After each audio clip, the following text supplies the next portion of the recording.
연합총회 부흥의 넷째 날 첫 새벽에 주님의 말씀을 함께 나누고자 합니다. 오늘 저는 본문 말씀 마태복음 16장 24절부터 26절 말씀 복음의 본질인 십자가 복음에 대해서 나를 따르라는 이와 같은 제목으로 말씀을 함께 나누고자 합니다. 이번에 우리 그 부흥의 주제가 회개하여 처음 행위를 가지라입니다. 이 시대를 사는 우리는 예배의 본질에서 많이 비켜간 그러한 시대를 살고 있는 것 같다라는 생각을 참 많이 하게 됩니다.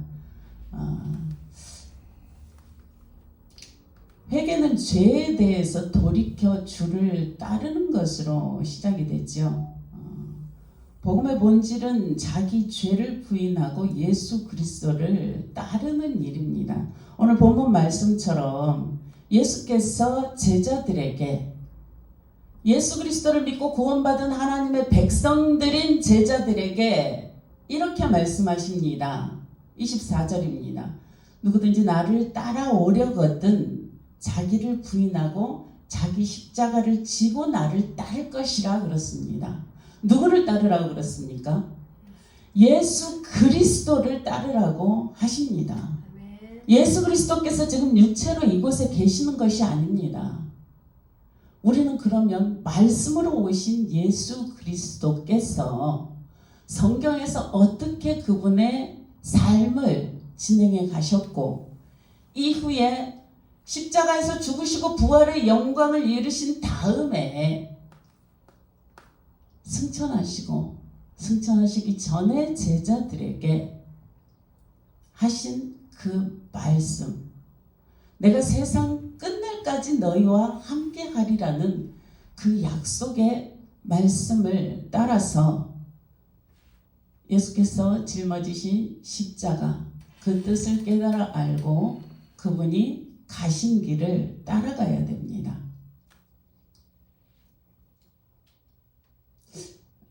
예수님께서 나를 따라오려거든 자기를 부인하고 자기 십자가를 지고 나를 따를 것이라 그랬습니다. 무엇에 대해서 자기를 우리는 부인을 해야 합니까? 첫 번째로는 죄에 대해서겠죠. 예수님이 이 땅에 오신 것은 죄를 회개하고 구원을 받으라는 메시지를 우리에게 주시고 그 죄를 회개하고 예수 그리스도를 따르는 자들에게 구원의 영광을 베풀어 주셨는데요. 세례 요한도 처음에 죄를 회개하러 가였습니다. 하나님의 나라가 가까이 왔으니 죄를 회개하라고 합니다. 그리고 예수 그리스도께서도 하나님의 나라가 가까이 왔으니 죄를 회개하라고 그렇게 말씀을 하십니다. 성경에서 죄는요, 헬라어로 하마르티아, 히브리어로는 하타, 이 둘 다 관역에서 벗어난 상태를 말합니다. 예수 그리스도를 따라가는 것이 신앙의 목적이어야 됩니다. 그런데 우리는 이 예수 그리스도를 따르는 데 있어서 늘 죄를 부인하는 그러한 삶을 살아야 함에도 죄에 대해서 죄의 성품에 대한 자기 부인이 되지 않기 때문에 매번 실패하기 일쑤입니다. 그랬을 때 우리는 예수 그리스도가 목적이 되어서 사는 삶에서 방향이 틀어져서 관역을 벗어난 그러한 상태에 놓이게 되는데요. 관역을 벗어난다라는 것은 양궁 선수가 화살을 쏠 때 관역을 잘 조준해서 쏘지만 빗나가 있는 그러한 상태를 말하죠. 우리 신앙은 죄에서 돌이켜 주를 따르는 것입니다.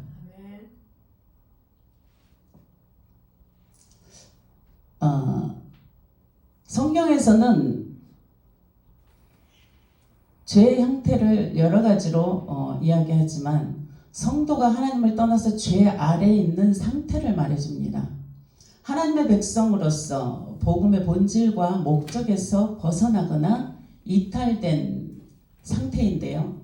내적으로나 외적인 그러한 상태를 말합니다. 그러므로 성경은 아담으로부터 이어진 인류의 죄는 구약의 선지자들과 또 세례 요한의 회개의 외침, 그리고 예수 그리스도께서 회개하라고 예수님의 제자들도 회개하라고 죄에서 돌이키라고 그렇게 일관되게 이야기를 하고 있습니다. 바로 이 돌이키다라는 의미가 죄로부터 떠나 있는 상태인 것입니다. 복음은 죄로부터 돌이켜서 예수 그리스도를 따르는 것인데요. 어떻게 따르게 되는지 오늘 본문 말씀에서 누구든지 나를 따르려거든 자기를 부인하고 자기 십자가를 지고 나를 따르라, 예수 그리스도를 따르라 라고 말합니다. 그런데 신앙생활을 하다 보면은요, 복음하고 상관이 없는 그러한 삶 가운데 거하는 사람들의 모습, 또 제 자신의 모습을 보게 됩니다. 오늘 아침에도 나오려고 남편에게 차가 어디 있습니까? 라고 물어봤더니 지하 1층 어디에 있다라고 이야기를 하는데요. 지하 2층에 있는데 지하 1층이라고 말을 해서 헤맸습니다. 그래서 저는 또 자기 부인을 해야 되는 상황에 직면했습니다.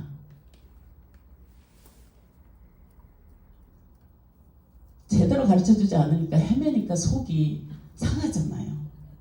그래서 도대체 왜 저러는 거야? 좀 똑똑하게 말해줄 수 없나? 막 이런 막 이제 그 정죄감이 이제 자꾸 드는 거예요. 그래서 아이고 주님, 제가 또 이렇습니다. 그러면서 남편을 또 축복을 했습니다. 예수 그리스도의 성품이 아닌 일로 우리가 분을 내게 되면은요, 반드시 자기 부인이라는 그것이 발동이 되어야 됩니다. 분이 나게 되는 것은 하나님의 성품이 아니기 때문에 그렇습니다. 우리는 본성이 죄로 둘러싸여 있기 때문에 내 뜻대로 내가 생각한 대로 일이 이루어지지 않으면은 먼저 마음이 상합니다. 이럴 때 우리는 자기를 부인해야 됩니다. 그것은 생명이 아닌 성품이기 때문에 그렇죠.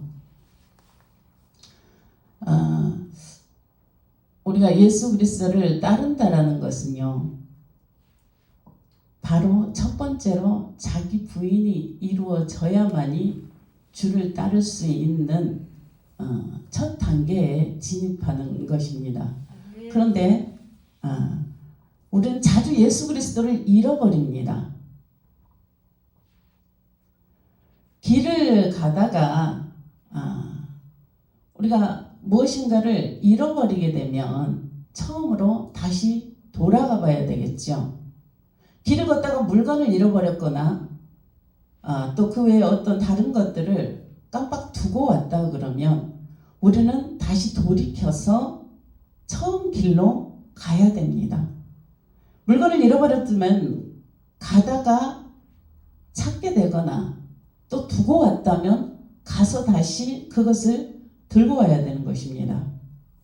또 추진하는 일이나 인간관계 등에서도 뭔가 문제가 생기면 돌이켜서 점검해보고 원인을 찾아봐야 합니다. 왜 그렇게 합니까? 찾는 것이 어디에 떨어졌는지 모르기 때문에 처음에 걸어온 길을 다시 돌아가 봐야 합니다. 그리스도인들의 문제는 항상 주를 놓치는 데에서 비롯됩니다.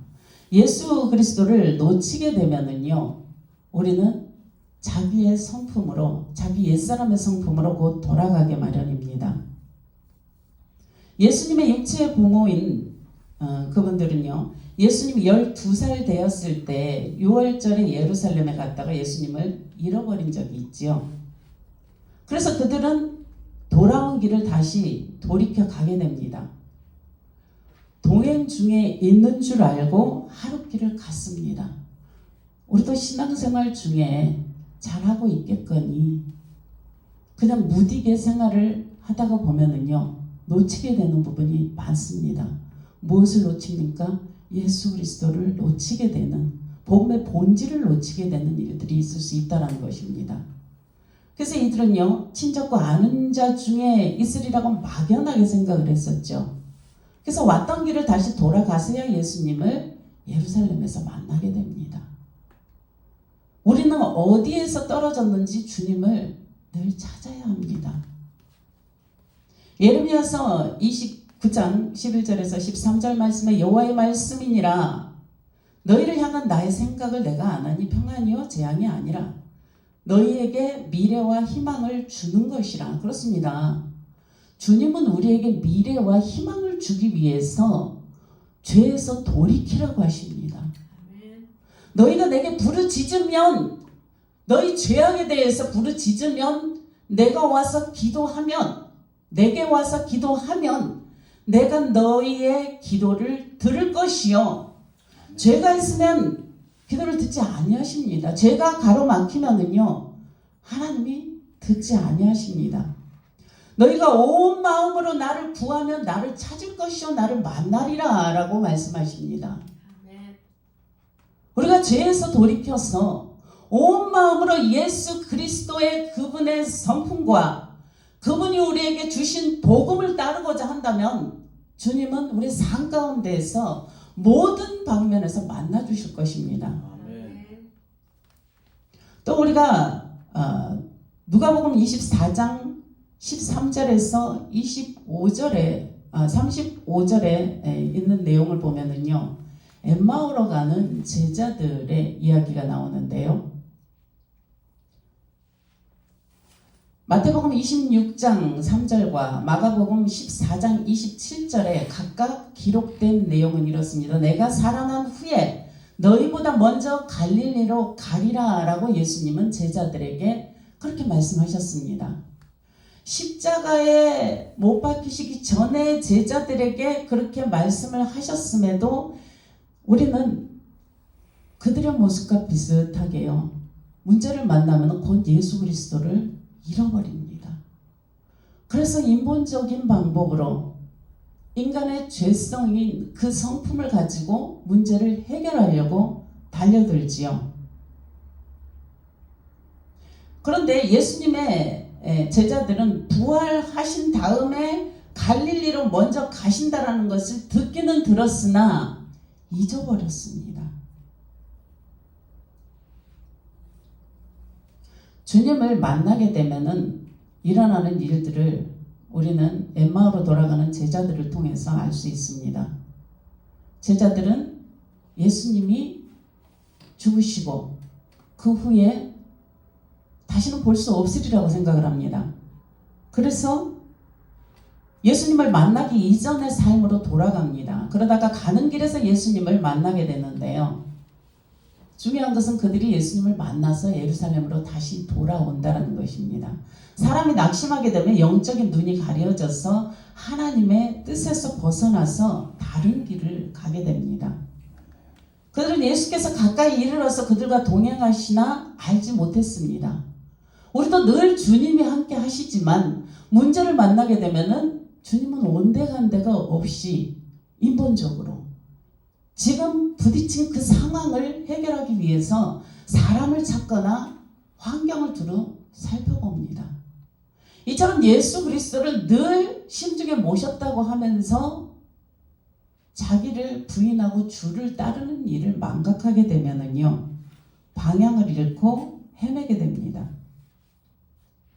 엠마오로 가는 제자들이 길에서 예수님을 만났을 때 예수님의 말씀을 풀어주십니다. 그때야 정신을 차리고 깨닫습니다. 예수님이 누가복음 24장 26절 27절에서 이렇게 말씀하십니다. 그리스도가 이런 고난을 받고 자기의 영광에 들어가야 할 것이 아니냐 하시고, 이에 모세와 모든 선지자들의 글로 시작하여 모든 성경에 쓴 바 자기에 관한 것을 자세히 설명하시니라고 하였습니다. 주를 따르는 데는 고난이 있습니다. 고난이 없이는 영광이 없습니다. 우리 십자가를 짊어지지 않고서는요, 부활의 영광을 볼 수가 없습니다. 십자가 없이 어찌 부활의 영광이 있겠습니까? 주를 따르는 데에는 오늘 본문이 말씀하시는 것처럼 반드시 자기를 부인해야 합니다. 힘도 없고 능력이 없는 자기 자신의 방법과 자기 자신의 생각을 부인해야 됩니다. 그리고 자기 옛사람의 성품, 자기를 왕으로 삼은, 자기의 능력을 주인으로 삼은 이것을 반드시 십자가에 못 박아야 합니다. 그리한 다음에야 부활의 영광을 얻어서 성령의 도우심에 그 힘과 능력으로 성도는 살아낼 수 있는 것입니다. 같은 장 24장 30절에서 35절에 보면은요, 길에서 제자들이 그렇게 얘기를 해요. 그들과 함께 음식을 잡수실 때에 떡을 가지사 축사하시고 떼어 그들에게 주시니 그들의 눈이 밝아져서 그인 줄 알아보더니, 우리는 말씀을 접했을 때 예수께서 말씀으로 오셨는데 말씀으로 오신 생명의 떡이신 그 예수 그리스도를 만났을 때야 눈이 밝아집니다. 우리가 말씀 밖으로 걸어 나가게 되면은요, 예수님은 우리 가운데서 멀리 서 계신 것 같습니다. 제자들은 이렇게 고백합니다. 그들이 서로 말하되 길에서 우리에게 말씀하시고 우리에게 성경을 풀어주실 때에 우리 속에서 마음이 뜨겁지 아니하더냐. 우리가 말씀을 접할 때 내게 다가오는 그 생명의 말씀이 있을 때 우리의 마음은 뜨거워집니다. 곧 그때로 일어나 예루살렘으로 돌아가 보니 11제자가 그들과 함께 한자리에 모여서 말하기를 주께서 과연 살아나시고, 이렇게 얘기해요. 우리가 말씀을 접하게 되면은 내 안에 계신 예수 그리스도께서 힘과 능력으로 살아나게 됩니다. 오늘 저는 십자가의 실행에 대해서 이야기를 하고 싶습니다. 저희는 이제 그 개척교회이지 않습니까? 그래서 개척교회를 섬기겠다고 주변에 이제 그 아름아름으로 해서 금요일날 오셔서 함께 예배드리고 기도로 섬기시는 분이 있습니다. 근데 이분이 어느 날 이제 그 차를 타고 오는데요, 표정이 어두워요. 왜 그래요? 무슨 일 있어요? 그랬더니 남편과 싸웠는데요, 목사님이 늘 주장하는 자기 부인이 안 된대요.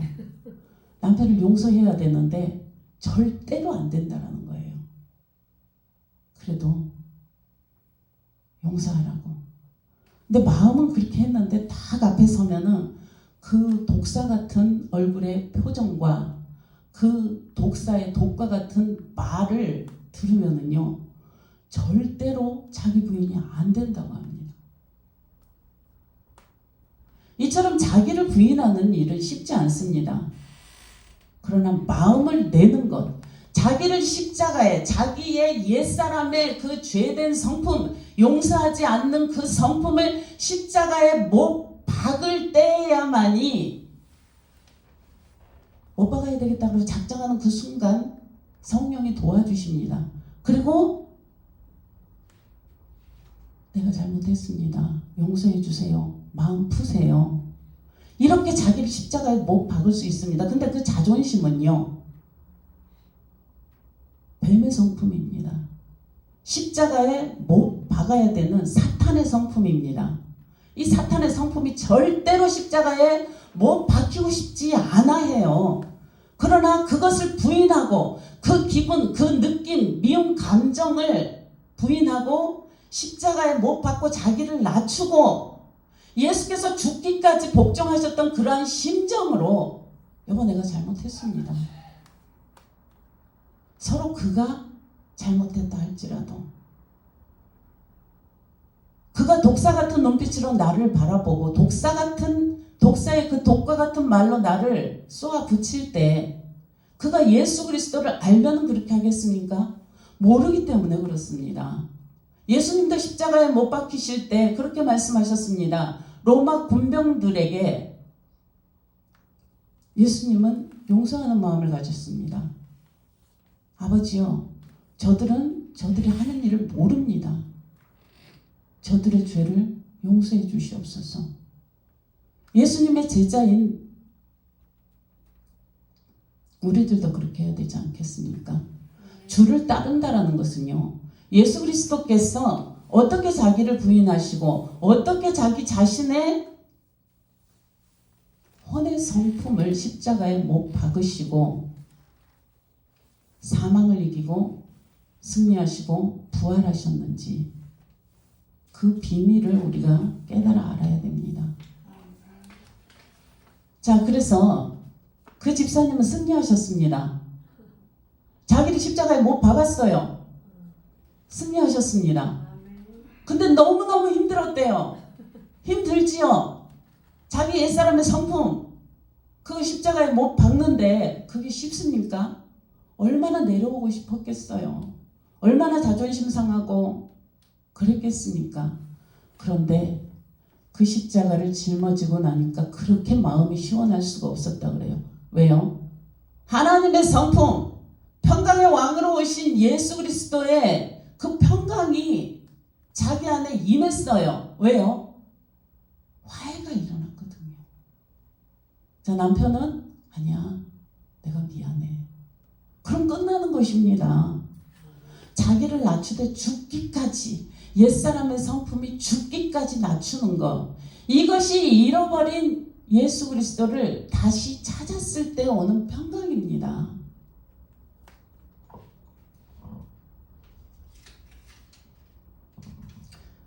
요번에 우리 그 수련회를 갔었지요. 고단했습니다. 모든 분들이 다 고단하셨겠지요. 저는 원래 요리를 잘하거나 집안일을 엄청 잘하는 스타일이 못 됩니다. 그런데 환경이 그렇게 주어져서 하나님이 훈련을 하셨던 모양이에요. 그러다 보니까 어느 순간에 섬기는 것에 대해서 주님이 자꾸 말씀을 하세요. 사람들은요, 늘 옆에 있는 사람과도 자주 부딪힙니다. 그런데 하물며 어쩌다 한번 보는 그러한 분들과 생활 방식이나 성품이나 또 추구하는 바가 서로 다른데 부딪히지 않겠습니까? 직접적으로 어떤 것이 확 부딪혀서 그것이 아니라 내 안에 부딪혀오는 나의 죄성이 그분들을 통해서 거울로 보이는 것입니다. 이럴 때 좀 도와주면 좋겠는데, 저분은 왜 이 시간에 누워 계시는 거야? 말씀을 저렇게 하시면 안 되지. 이런 잡다한 것들이 계속 내 안에 부딪혀오는 것입니다. 그럼 어떻습니까? 마음이 상해요.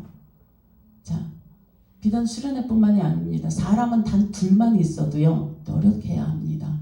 서로 노력하지 않으면은요, 그 관계는 문제가 생깁니다. 노력은 무엇입니까? 자기 부인입니다.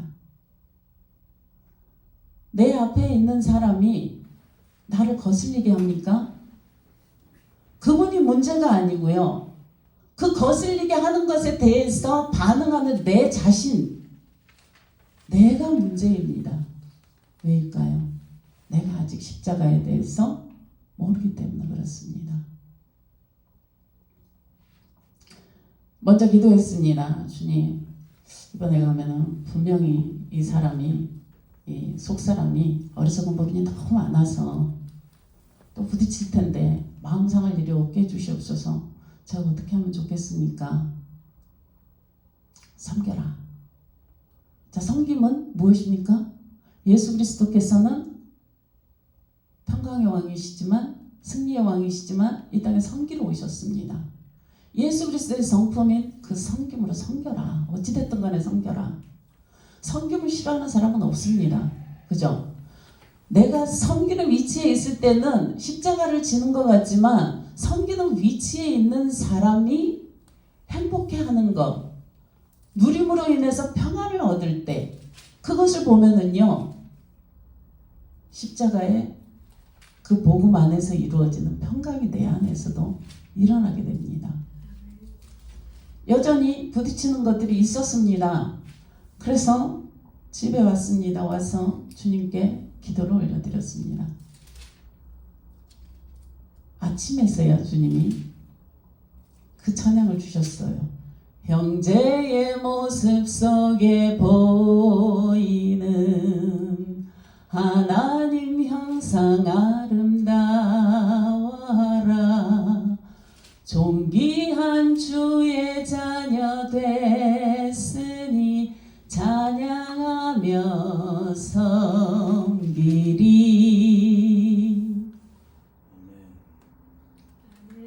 바로 이 말씀이 무엇이냐면요, 네 자신의 옛사람의 성품에 반응하는 너를 보지 말고 네 형제 속에 있는 하나님의 성품을 보아라. 아멘입니까? 우리가 그것을 보아야 됩니다. 사람에게 선한 것은 단 한 가지도 없습니다. 사람에게 선한 것이 있어서 십자가를 질 수 있는, 스스로가 십자가를 질 수 있는 능력이 있다면, 죄를 이길 수 있는 능력이 있다면 예수 그리스도께서 오실 필요가 없었습니다. 이와 같이 십자가의 실행은요, 사람을 살게 합니다.